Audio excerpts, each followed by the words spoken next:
So I'm going to go right here, I promised you. Thank you. It's great that the air monitoring is showing very little, levels in the air, but there are a lot of people who have been complaining about headaches, nausea, health problems in the community. I was just wondering how many of these claims are health-related and whether these other issues are concerned to you. And also the workers who are working there in areas where the air monitoring levels are higher don't appear to have respirators at all. I was just wondering if that's an issue.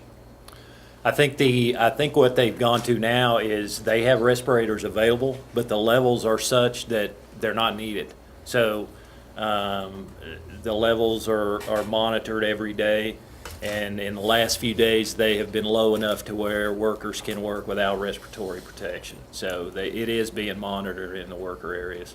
What about the residents? Residential areas, it's been either non-detect or below health concerns for several days. But I mean, in terms of people complaining about headaches and nausea and health symptoms. I'm not aware of that. I guess I would refer that to the Department of Health. But that might be a question that they could answer.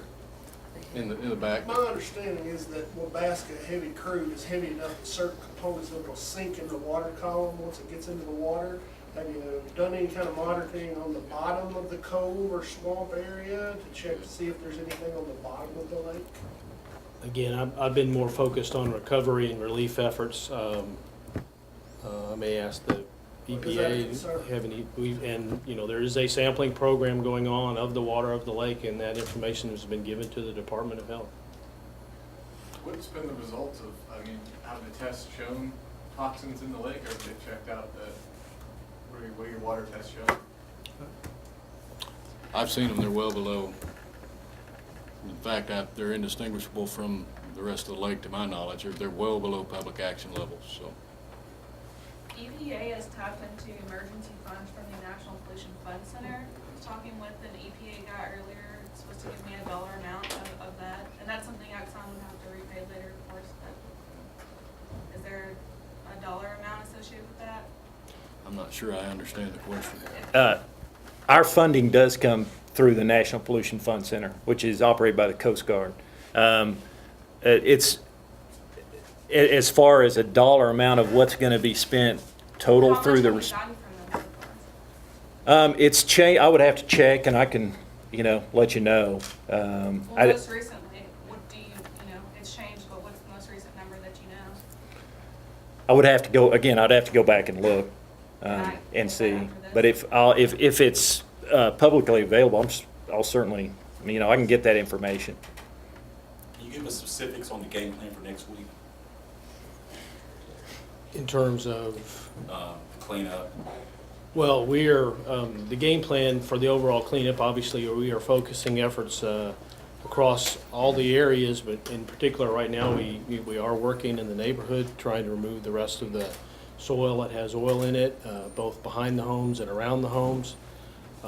As we move and get that taken care of, we move down through the creek that leads from across North Main. We're working on the ditch beside North Main and clearing that debris, getting that oily residue up.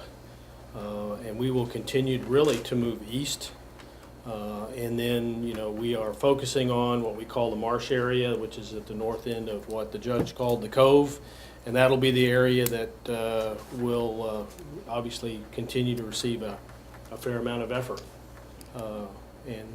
in our cleanup activities. One more question. All right, this is going to be the last question. We've got to get, this is your command authority right here, and we're all here. So, last question. For the ExxonMobil people, has planning begun in Dallas or Houston for the movement of the section of pipeline that's in the Maumelle watershed, which is Little Rock Water Supply? I can't answer that now. I'm focused on this event. Clearly, we're focused on recovery, cleanup, maintaining health, getting people back in their home, getting the oil out of the environment here. I'm not involved in the rest of the. Who would be responsible with ExxonMobil to make that decision? I don't have an answer. Okay, thank you, people. Thank you. Thank you.